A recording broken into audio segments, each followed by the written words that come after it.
tous prêts à parler de pipi et caca, sans gêne, sans tabou, parce que c'est un sujet très important. Et évidemment, il y a des petits livres là, pour les enfants qui permettent d'être sensibilisés dès l'enfance à cette ressource, parce que c'est en étude. Là, il s'agit du nouveau voyage de Monsieur Caca. Il y a aussi le grand voyage de Monsieur Caca. On raconte l'histoire de cet étron dans les égouts et jusqu'au champ agricole. Mais... Problème de micro, madame. Excusez-moi, est-ce que vous m'entendez là? C'est mieux. Et si je garde le micro près de... Voilà. Rappelez-moi alors, c'est pas que ce soit. Donc, voilà. On va avancer, il y a très peu de temps. Ce que mon propos aujourd'hui, c'est pour boucler la boucle et faire le complément de la thématique de la fête des semences, qui est de l'assiette au sol. Vous êtes tous probablement des jardiniers ou en phase de le devenir. Vous savez que notre nourriture vient du sol. Et comment est-ce qu'on nourrit le sol? Donc, tout le propos est là. Le compostage des résidus de jardin, des résidus domestiques, enfin des résidus de table se fait de façon de plus en plus courante et c'est formidable. Mais il faut que ça soit le cas pour toutes les matières organiques, incluant notamment nos déjections. Héronostra, le site de Héronostra n'est pas encore en ligne. Si vous voulez être avisé de la mise en ligne, il y a une feuille qui circule, vous pouvez laisser votre nom. C'est tout un enjeu aussi la gestion des déjections humaines. Il y a déjà eu une pétition par le passé, il va y en avoir d'autres pour inviter le ministère et la population à promouvoir un assainissement plus durable. On en parlera. Est-ce qu'on va être bientôt seul sur Terre? Est-ce que c'est pas ce que je souhaite évidemment, mais c'est ce qui risque d'arriver quand il n'y aura plus de sol. En fait, là, il s'agit de Mars. Seul sur Mars, c'est le nom d'un film que peut-être certains d'entre vous ont vu, qui raconte l'histoire de cet astronaute incarné par Matt Damon qui se retrouve tout seul sur Mars parce que ses collaborateurs, le pensant mort, sont repartis vers la Terre et le voilà. Il a quand même quelques vivres en réserve, mais il fait vite le calcul et s'il ne fait pas quelque chose, il ne s'en sortira pas. Et finalement, qu'est-ce qu'il sauve? C'est la vie, c'est la végétation qu'il réussit à faire pousser en utilisant les déjections lyophilisées de l'équipage. Heureusement, il y en avait déjà un petit peu en stock, plus les siennes au fil du temps. Et voilà, toute son épopée, évidemment, c'est un film d'action. Et moi, j'ai beaucoup aimé l'aspect agronomique et le message que le film sous-tendait. Autrement dit, si vous êtes seul sur Mars ou si vous êtes seul quelque part, sachez que vos déjections ont une grande valeur. Là, j'avais préparé tout un extrait de texte des Misérables de Victor Hugo. Je vous invite à la trouver sur Internet. Déjà en 1890, Victor Hugo, ce grand poète français, s'insurgeait contre le gâchis, la gabegie qui s'opérait notamment à Paris.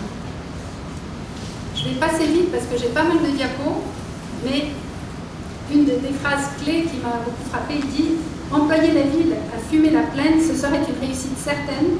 Si notre or est fumier, en revanche, notre fumier est or. » Et alors, il y en a des pages et des pages, vous connaissez, il est très prolifique.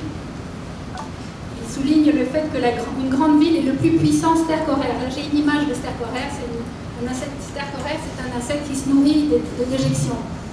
Dans le grand cycle de la vie, il y a de la nourriture pour tout le monde, et ce qu'on croit être nos déchets, en fait, sont des ressources pour d'autres organismes. Que fait-on de cet or fumier en 1860? On le balaye à la ville, et c'est encore ce qu'on fait actuellement, par le biais de nos égouts. Là, il y a un passage très poétique, une grande envolée lyrique. Il demande « Ces fétides écoulements de fanges souterraines que le pavé vous cache, savez-vous ce que c'est? C'est de la prairie en fleurs, c'est de l'herbe verte, du cercolet du thym, c'est du blé doré, du pain sur votre table. C'est de la santé, et là, je souligne les mots, c'est de la joie, vous savez, si vous jardinez, c'est de la vie. Rendez cela au grand creuset, votre abondance en sortira. » Donc le message est un peu plus actuel. Un égout est un malentendu, dixit Victor Hugo en 1890. L'intention est bonne, le résultat est triste. On croit expurger la ville, on étiole la population. Alors, le thème de ma conférence, rendons au sol ce qui appartient au sol. On l'a dit, il s'agit de toutes les matières organiques. On verra ensuite pourquoi, un petit peu plus de façon plus approfondie, mais vous en avez déjà quelques indices. Et puis évidemment, le comment, c'est probablement ce qui nous intéresse le plus. Le quoi, ça inclut évidemment les urines, les matières fécales, le papier hygiénique, souvenons-nous que ça vient quand même du bois, et les eaux grises. Les eaux grises, ce sont les eaux, avant qu'elles soient mélangées à nos eaux de toilette, ce sont les eaux de douche, les eaux d'évier, les eaux de machine à laver, qui ne sont pas tellement chargées en micro-organismes, qui n'ont plus tellement de phosphate si on fait attention à ce qu'on achète comme lessive, et qui n'exigent pas des traitements aussi importants que ceux qu'on apporte à nos eaux usées, qui se retrouvent toutes mêlées. Ça vient non seulement de nos maisons, mais ça vient aussi des industries, des commerces, de toutes sortes de provenances. Ça fait un cocktail de produits chimiques incroyables, le tout largement dilué, non seulement par les eaux, et notamment l'eau des toilettes qui représente, rappelons-le, 30% de la consommation de l'eau dans nos maisons. Maintenant, on cherche à diminuer les quantités d'eau par chasse et on est soucieux d'économie d'eau, ce qui est très, très louable. Par contre, en Allemagne, je vous dis ça en passant, je ne me souviens plus du nom alambiqué, mais il y a le syndrome du nom de cette ville, une ville où il y avait beaucoup d'écologistes et de gens consciencieux de la protection des ressources qui se sont mis à prendre des douches plutôt que des bains, à avoir les chasses à faible débit, etc. Et finalement, ça posait des problèmes parce que les égouts n'avaient pas été conçus pour ces volumes d'eau plus faibles. Il y avait un mauvais écoulement et finalement on a dû utiliser encore plus d'eau pour chasser toutes ces boues. Donc bref, on marche sur la tête et on comprend bien qu'un réseau d'égouts, ça ne se change pas comme ça du jour au lendemain, ça représente des sommes considérables, des investissements gigantesques. Donc on est dans une espèce de grande... comment dire, on est dans l'impasse à ce point de vue-là. Merci. Donc, le quoi, je vais passer plus vite, il y a toutes sortes d'informations sur Internet ou dans les livres, et notamment de ce livre qui vient de sortir en traduction française, le petit livre du fumain, dont je vous recommande vivement la lecture. C'est un grand classique aux États-Unis, de Human Your Handbook, qui a déjà été édité 3 fois. Et qui témoigne de l'expérience de Joseph Jenkins qui depuis 30 ans fait pousser ses légumes grâce au compostage de son fumier humain et puis de tous les produits organiques et résidus organiques de sa famille. Donc là il y a beaucoup de chiffres, c'est très documenté, il y a plusieurs pages de référence, c'est un travail remarquable. Et il n'y a pas que celui-ci, je vous en montrerai d'autres en française. Donc je vais passer plus vite là-dessus, retenez simplement que dans les matières fécales, c'est là que se trouvent plus de 90% des micro-organismes pathogènes, parce qu'il y en a et c'est ça ce à quoi il faut faire attention, alors que relativement peu d'azote, alors que c'est dans l'urine que se trouve concentrée la majorité de l'azote. Voilà l'illustration, vous voyez, l'azote et surtout dans l'urine, et le phosphore se répartit dans l'urine et dans les matières fécales. Et ce qu'on fait, c'est que cette pollution-là, ce fertilisant-là, finalement, devient une pollution quand c'est au contact de l'eau, parce que ce n'est pas dans l'eau qu'on trouve des mangeurs d'azote et de phosphore. Ça crée des problèmes d'algues bleues qu'on connaît trop. Alors pourquoi doit-on, c'est vraiment important, c'est plus, à mon sens, là, ça fait plus de 2 ans que je baigne là-dedans, et puis ça devient difficile à vivre, parce que j'habite un appartement avec des toilettes à eau, une petite salle de bain. Au bureau, on a une toilette sèche, et là où je suis, il n'y en a pas pour l'instant. Et chaque fois, je pense à toute l'eau qui se gaspille, et surtout, en tant qu'agronome, je suis soucieuse de la conservation des sols, et je sais que tout ce qui parle. Donc pourquoi je le mets en premier, et c'est important aussi du point de vue en tant que jardinier, puis producteur agricole, c'est important de conserver, de bonifier nos sols nourriciers. En faisant ça, en détournant ces éléments fertilisants de l'eau où ils ne devraient jamais aller, on protège l'eau bien évidemment, et les milieux aquatiques. On protège l'eau aussi en ne la consommant pas pour évacuer les polluants. On favorise la biodiversité, grâce à des sols sains, vivants et fertiles. Quand on a des plantes, on améliore la qualité de l'air, mais on le fait aussi en limitant, dans un monde idéal où il y aurait moins ou pas de stations d'épuration des eaux, il y aurait beaucoup moins de camions qui se déplacent. Il faut savoir qu'une station d'épuration génère beaucoup de gaz à effet de serre également. Et enfin, ça c'est un lien qui est peut-être plus subtil, et puis je n'ai pas le temps de rentrer dans les détails, mais tout ce qui précède permet de diminuer les dérèglements climatiques. Parce qu'en fait, en suivant la bonne logique de la nature, on permet à la nature, aux écosystèmes, de se stabiliser. Et ce qu'il faut comprendre, c'est que le système de tout à l'égout et de tout à la fosse septique et tout à l'égout, associé à l'urbanisation, associé à l'industrialisation de l'agriculture, à la multiplication des routes, etc., accélère le cheminement de l'eau de pluie vers la mer. Autrement dit, on déséquilibre il y a un grand cycle de l'eau qui nous ramène de l'eau condensée au-dessus des océans, mais il faut aussi penser au petit cycle de l'eau qui se fait au-dessus des forêts, au-dessus des endroits où l'eau est évapotranspirée par la végétation. Je m'excuse, je ne pourrais pas rester. S'il y a des questions là-dessus, ça me fera plaisir d'y répondre, mais retenez que c'est très important. On gère de façon viable et écologique nos déjections pour préserver l'écosystème, c'est le premier point, parce que sans écosystème, on est comme sur Mars. Mais aussi pour assurer notre souveraineté et notre sécurité alimentaire dans à petite échelle. Ça commence à petite échelle individuellement ou dans des petites activités. On améliore notre santé. Ça, c'est un point très important parce qu'il faut savoir que les stations d'épuration des eaux épurent, mais pas totalement. Et il y a beaucoup de micro-organismes qui sont relargués dans l'environnement. Et avec le phénomène du Flushgate en 2015, la population a été alertée là-dessus, puis vraiment en novembre on n'avait pas envie de se baigner dans le fleuve, mais moi je ne me baigne plus dans le fleuve, tellement d'épais, alors je le faisais volontiers. On vise aussi à améliorer la qualité de vie, favoriser l'économie circulaire, c'est un mot à la mode qui est très important, parce que là encore on sait que notre survie vient de l'imitation de la nature, dans le sens où la nature n'a pas de déchets. Il n'y a que dans les sociétés humaines et puis modernes qu'on crée des déchets. Bon, gérer des ressources localement, contribuer à la paix dans le monde. Je tenais à le mettre ça parce que, pour faire allusion au problème de guerre de l'eau. L'eau, quand on parle de l'or bleu, c'est bien, je vais en prendre un peu parce que je trouve ça.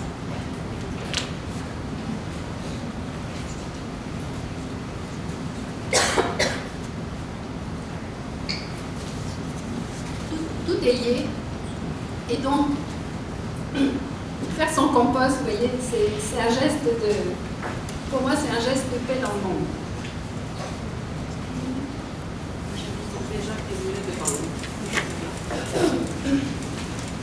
Voilà, ça, ce schéma illustre bien la faible proportion, la pollution, entre guillemets, quand elle est rejetée dans l'eau, elle est infime par rapport à la quantité d'eau qui constitue les eaux usées. Les eaux usées étant les eaux grises plus les eaux provenant des toilettes associées à l'injection. Je vais passer rapidement ici. Ça, c'est juste pour vous montrer un schéma complexe là, de la station d'épuration de Sherbrooke, où on cherche à faire ce que la nature fait merveilleusement, de façon aussi très complexe, mais organique, et puis gratuitement, et puis sous nos pieds. Les méfaits sur l'eau, je n'ai pas besoin de les rappeler malheureusement. L'eutrophisation, l'accumulation de polytoxiques, la dégradation des habitats aquatiques avec une perte évidemment de jouissance, d'usage récréatif, et fait très alarmant une dégradation des eaux brutes. Les eaux brutes, c'est quoi? C'est l'eau qu'on utilise, les eaux de surface qu'on utilise pour faire de l'eau potable. Parce qu'on a des usines de traitement d'eau usée, mais on a aussi des usines de traitement d'eau potable. Et les procédés deviennent toujours de plus en plus coûteux et complexes parce qu'il y a toujours plus de contaminants diversifiés et dans ces eaux. Alors quand on retrouve dans les eaux brutes des médicaments, des hormones et toutes sortes de perturbateurs endocriniens, c'est préoccupant. On peut se demander vers où on va.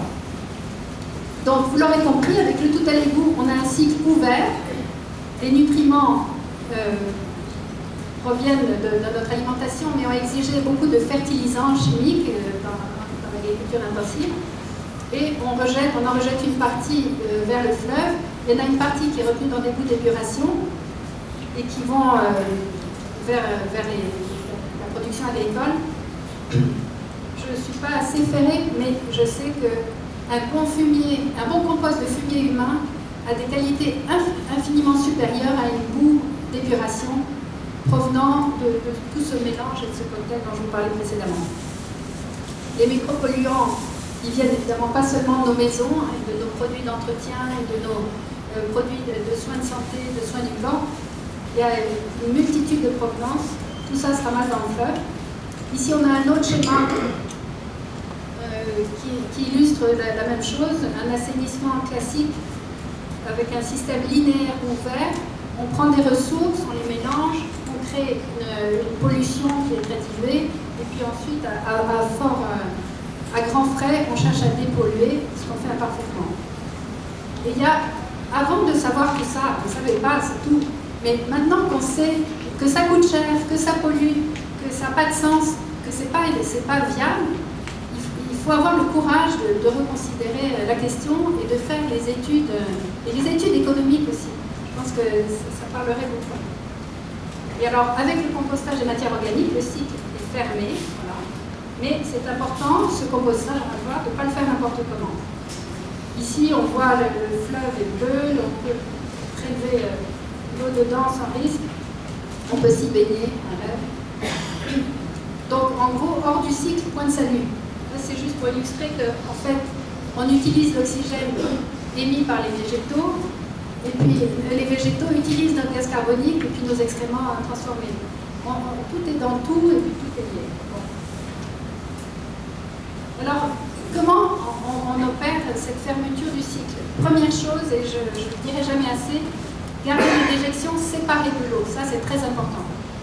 C'est ce qu'on appelle la séparation à la source. Et puis évidemment après, il n'est pas du tout question d'épandre des déjections humaines n'importe comment. Il y a des pathogènes, c'est sérieux, on fait attention, comme pour n'importe quoi. Il y avait un exemple qui est donné dans le livre du Filin, un bocal de verre. Est-ce que c'est dangereux? Non. Si on fait attention, si on le brise, là, on peut faire très mal. Donc tout est dans la manière. C'est pas c'est bien, c'est pas bien, c'est dans la manière de faire. Et il s'agit de fabriquer du compost, c'est-à-dire un abonnement stable et vivant. Donc le compostage, certains d'entre vous le pratiquent et le savent, c'est tout un art. Et ici, je ne sais pas si on voit bien, mais ce qui est important, c'est de passer par une phase de démarrage, d'accumulation, ensuite une phase thermophile, idéalement, où les températures montent au-delà de 55-60, pas au-delà de 70, ça serait trop, mais pour tuer les micro-organismes pathogènes. Ça se fait par une bonne aération du compost, mais surtout un bon équilibre des matières carbonées et azotées. Là, une fois qu'on a du compost, on ne sait pas d'où ça vient. On ne peut pas reconnaître que ça vient de tel arbre ou de tel individu. Bon, c'est ce qu'on vise, un compost. Et il y a une troisième phase de refroidissement, c'est-à-dire que là, la phase où les bactéries étaient très actives laisse la place à une phase fongique. Et les médicaments, par exemple, pour beaucoup sont détruits, sont déconstruits par les champignons. Donc tout le monde a sa place. Et il faut retenir simplement qu'il y a deux facteurs importants qui favorisent l'assainissement des déjections humaines. C'est la température, en favorisant une activité bactérienne intense. Plus il y a de monde, plus il fait chaud. Tu sais, quand on est dans une petite salle avec du monde, c'est pareil dans le compost. Et l'autre chose, c'est le temps. Parce qu'avec le temps, il y a de nouveaux organismes en provenance du sol éventuellement et de l'air qui vont chacun venir se nourrir et transformer les choses. Bon, voilà, ça c'est juste une petite liste des maladies qui peuvent être transmises par les pathogènes. J'insiste sur l'aspect de la santé. dans nos régions, c'est plutôt des problèmes de gastro-entérite, mais là encore, il faut. C'est comme quand on change les couches d'un bébé, ben on se lave les mains. Fais attention. Et d'ailleurs, vous pourrez le voir après la conférence, il y a ici, en France, où les toilettes sèches sont permises, encouragées. Il y a un petit client qui a été fait.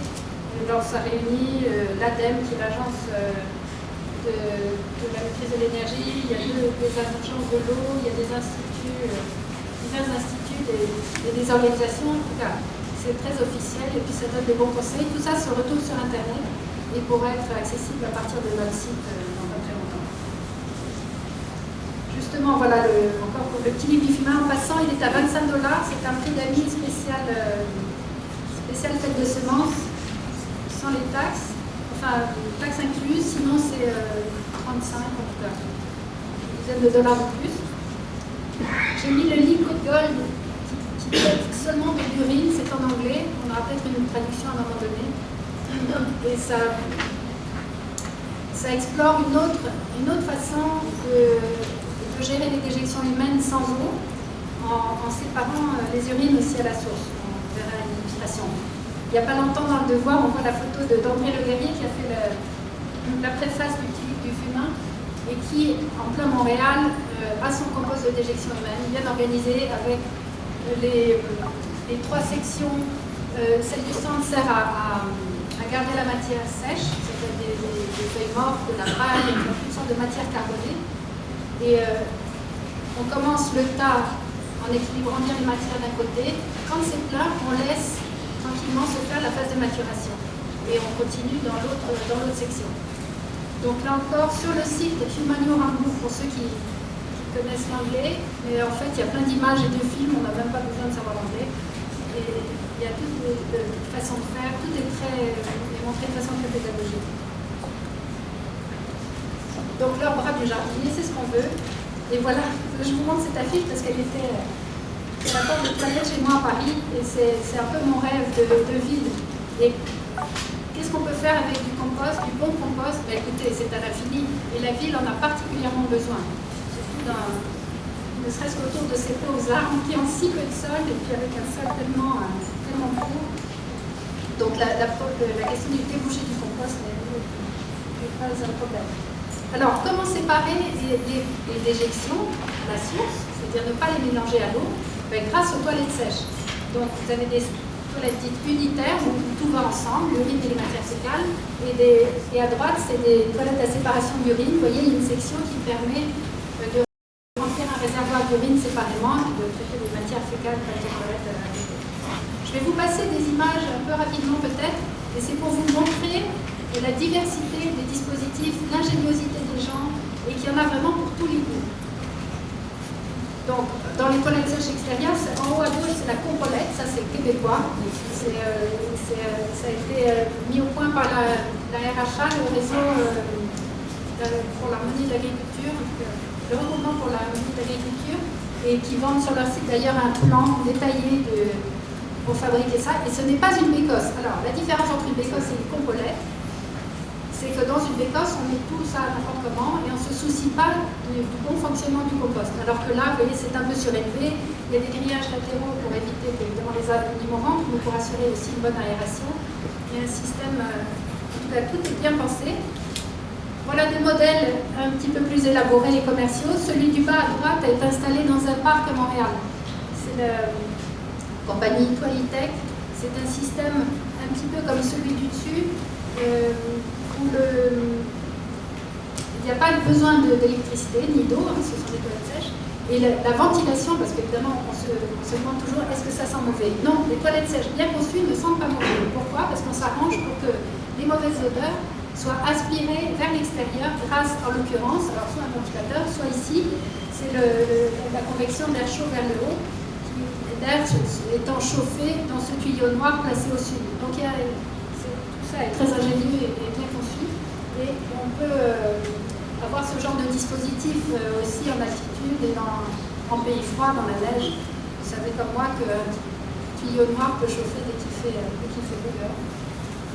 J'ai pas la photo, mais il y a il y a des toilettes sèches qui ont été installées dans un endroit extrêmement escarpé à plus de 2000 mètres d'altitude en France, dans le massif de la Meije. Mais bon, il faut s'en garder pour la prochaine fois. Ça, c'est un endroit que j'ai visité en France, qui reçoit près de 3000 personnes lors d'un événement. Comme aujourd'hui, pendant la fin de semaine, il y a un festival et puis un centre, un éco-centre. Et ce qu'ils appellent un éco-centre, c'est plutôt un centre d'interprétation autour de l'environnement et des techniques écologiques. Et là, on a le compost s'accumule en dessous. Vous pourriez me dire le nom de la ville d'Angers? Alors, ça, c'est l'éco-centre, c'est Pierre et Terre. Oui, c'est le nom de la ville. C'est RISCLES, R-I-S-C-L-E-S.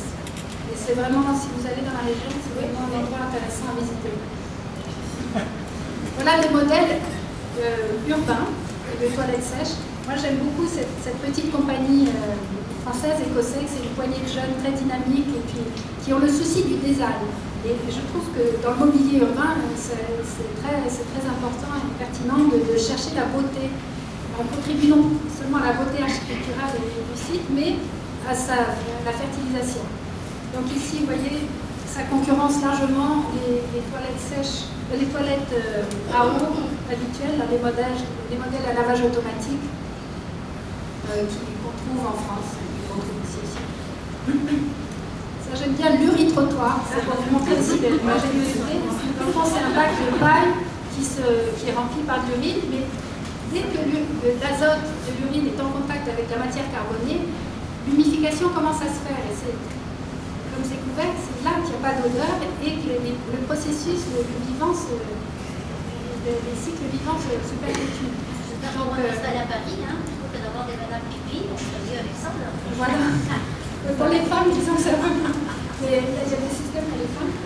Mais là, ce qu'il faut comprendre, c'est que on fait du compost avec la paille et l'urine, et ensuite on vient amender la balconnière, enfin pas la balconnière, mais l'uritrottoir, les fleurs. C'est pas absolument direct, il y a toujours cette phase de maturation qui est bien importante. Ça, c'est un schéma illisible, mais simplement pour illustrer la diversité des modèles. Il date un peu, c'est tiré d'un site français, mais là encore, c'est pour insister. Sachez que les premières toilettes sèches commerciales ont été vendues en 1939 en Suède. Ça fait un moment. Les Suédois, quand on leur parle de toilettes sèches, ils ne se serrent pas les fesses, ils n'ont pas de problème avec ça, ils en ont au bord de leur lac, dans leur chalet, etc. Et ils sont très soucieux, dans les pays nordiques, de la pénurie de phosphore. Et c'est ça, c'est pour récupérer le phosphore qui est dans les urines qu'ils ont mis en place. Il y a même une ville qui s'appelle Kanul en Suède, où là, tout le nouveau bâtiment est obligé d'avoir des toilettes à séparation d'urine. Donc c'est intégré dans la culture. Voilà, il y en a pour tous les modèles, ça c'est extrait d'internet. On peut voir des toilettes sèches installées dans une salle de bain de luxe ou dans le jardin, là c'est plus une bain. Ça c'est des toilettes qu'on peut construire, vous voyez, donner libre cours à son talent, à son imagination. C'est ce que les Français et les Belges appellent les TLB, toilettes à litière biométrisée. Autrement dit, on fait ses besoins dans un seau en alternant avec de la sciure ou de matière carbonée, et ensuite on va vider son seau comme dans la technique de Jenkins, dans le type du fumin. On va remplir un espace spécifique pour le compostage, on fait attention que les animaux ne viennent pas, les enfants, etc. Et on... 10 minutes? Merci. Donc je vais vous passer quelques images comme ça. Ici, pour ceux qui sont bricoleurs, vous trouverez une foule de petits vidéos, de plans, de toutes sortes de choses sur Internet pour faire vos propres toilettes, que ce soit pour votre van, une bague, je sais pas quoi, une boulogne, ou votre chalet, ou votre camp, votre site de camping. Ça peut être très agréable quand on est en déplacement d'avoir même un seau avec une lunette et un couvercle. Ça se vend ici chez Canadian Tire. Ici, c'est déjà un peu plus élaboré, mais je les aime bien chez Sunfrost, qui sont plein d'idées. C'est en Californie. Ils ont imaginé le Human Humus Machine. C'est en fait des grands bidons récupérés, là de 55 gallons, qu'ils ont isolés de l'extérieur, mis un revêtement pas anti-rouille, mais c'est anti-corrosion à l'intérieur. Avec, au fond, on ne voit peut-être pas bien, mais il y a une grille, parce qu'il faut souvenez-vous, au cours du compostage, les bactéries qui travaillent pour nous sont des bactéries thermophiles, mais surtout qui aiment l'oxygène, aérobie. Donc on ne veut surtout pas que la matière reste imbibée d'eau. C'est important qu'il y ait un écoulement. Et quand on fait son compost sur le sol, ça c'est l'idéal, on prévoit toujours une couche suffisante de matière organique qui va servir d'éponge finalement. Bon, en tout cas, je ne rentrerai pas dans les détails, mais vous pouvez le trouver. Donc là, on devine la silhouette de la personne assise directement sur le grand bidon, mais on peut aussi avoir des toilettes séparées, remplir son bidon qui est placé en dessous ou à côté. Voilà quelques exemples rapidement de toilettes sèches dans des développements résidentiels en Allemagne. Là, la colonne qui a été décorée, en fait, correspond à la chute de l'étage au-dessus, des toilettes de l'étage au-dessus. Donc, il n'y a qu'une illustration, mais les gens sont très ingénieux, puis ça agrémente et ça personnalise chacune des salles de bain. Ces grandes chutes, le contenu passe par la chute et se retrouve dans des composteurs aussi au sous-sol. Évidemment, ça prend quelqu'un qui est formé pour gérer ça de la bonne manière et puis vérifier. Mais ce n'est pas sorcier. En France, pour revenir encore à ce que je connais, il y a maintenant des formations officielles de maître composteur et de guide composteur. Le guide composteur étant pour être un bénévole, alors que le maître composteur qui peut traiter toutes les matières organiques et en particulier peut avoir sa spécialisation d'éjection humaine, fumée humaine. Donc ça vient vers nous. On va s'y mettre aussi, ça va devenir à la mode aussi. Voilà ici un autre développement. Le plan permet de comprendre la façon dont les tuyaux rejoignent le composteur commun. Et puis ce qu'on peut faire du compost, ça va sans dire, c'est une belle façon de verdir son environnement. Ici on est en ville à Rostock, avec des 4 toilettes sèches qui, pour des garderies, une salle de formation, des bureaux et un café et un restaurant, et ça date de 95. La coopérative Équilibre, c'est intéressant, c'est un immeuble locatif, vous voyez, avec 13 appartements, puis j'attire votre attention sur la consommation en eau en litres par habitant par jour, 60 litres, qui dit mieux ici. Parce qu'en France c'est 150 et au Canada on est les champions après les États-Unis, c'est l'ordre de 150 pour la consommation domestique, mais si on inclut la consommation de l'agriculture, des industries, tout ça rapporté par tête de ville, c'est affolant. Et c'est pas parce qu'on a soi-disant beaucoup d'eau qu'il faut la gaspiller, je pense que vous êtes d'accord avec moi. Ici, ça c'est un projet incroyable, 825 appartements équipés de toilettes sèches. Il faut le faire, c'est un gros projet de recherche et développement aussi avec entre la Chine et la Suède, qui a rassemblé des quantités de chercheurs et de techniciens. Bon, vous voyez sur ce site, en Mongolie intérieure, bon, en Chine il y a beaucoup de monde, mais dans cette région il y a aussi peu d'eau, donc les enjeux pour nous sont majeurs. Et là, non seulement on récupère les déjections et tout ce qui est organique, mais on récupère les eaux grises et on gère bien l'eau de pluie. À Seattle, au Bullitt Center, c'est aussi un exemple d'édifice à bureau. Là, les gens utilisent des toilettes, mais c'est des toilettes à très faible chasse. Vous voyez, 250 ml d'eau, c'est pas beaucoup, une tasse d'eau. Parce qu'il y a des systèmes où on fait du compostage, mais aussi aux États-Unis, on voit souvent ça dans les parcs, dans les écoles. C'est ce qu'ils appellent les foam flush toilets. C'est des toilettes à mousse. Autrement dit, ça fait un peu l'illusion des toilettes à eau. On voit la mousse qui coule le long de la paroi de la cuvette et puis qui disparaît. Mais au moins, on n'a pas gaspillé d'eau et puis on récupère la matière organique qui composte par la suite. Voilà les gros composteurs au sous-sol du Bullitt Center. Et ça, je vous le montre parce que je travaille chez Alixia et je vois les choses évoluer régulièrement. C'est le conseil de Madame Nagui qui veut des toilettes, mais pour que ça soit facile et qui ne voulait pas avoir le trou béant en dessous de la cuvette. Donc maintenant, il y a des systèmes avec des clapets, des fermetures, on voit pas ça, mais c'est juste pour vous dire qu'au Québec aussi, ça bouge et puis l'ingéniosité est à l'heure. La gestion des eaux grises, c'est tout un autre chapitre, mais ça illustre qu'on devrait, là ça vient de Californie, mais il faut réfléchir à ça, parce que pour l'instant la réglementation est un peu bloquée, parce que le ministère qu'on a rencontré à plusieurs reprises nous dit « Ah, mais les eaux grises c'est dangereux ». Et on n'a pas encore établi au Québec, parce qu'on ne l'a pas bien caractérisé, et puis c'est tout un pan d'informations qu'on ne maîtrise pas ici.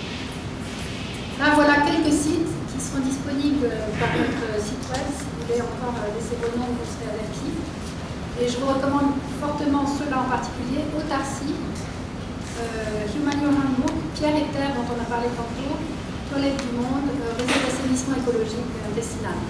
Si vous avez des questions, ça me fera plaisir de vous répondre. Là, pour justement laisser du temps pour les questions, je vais marteler les messages, et puis les 3 R, pas dans l'ordre. Refusons de gaspiller de l'eau et de la polluer. Actuellement, la réglementation nous oblige à polluer de l'eau, c'est quand même invraisemblable. Rendons au sol tout ce qui appartient au sol, et valorisons toutes les matières organiques. Le mot d'ordre, c'est pas dans l'eau, pas dans l'eau, pas dans l'eau. Si vous retenez juste ça, ça sera bien. Vraiment, après, il faut vivre avec sa conscience, mais bon. Recyclons, tant qu'à faire. Ça, il paraît que ça fait d'excellents ballasts, et puis une fois qu'on cassé, ça peut être utilisé dans les routes et puis la construction. Mais avant de recycler, qu'est-ce qu'il faut faire? Il faut réutiliser. Alors, on va quelques idées, puis peut-être que l'année prochaine, on lancera un grand concours de potes et fleurines dans le cadre de la fondation. Les organisateurs sont intéressés. Si vous avez des questions, je réponds avec grand plaisir. Et puis, j'espère que la présentation vous intéresse.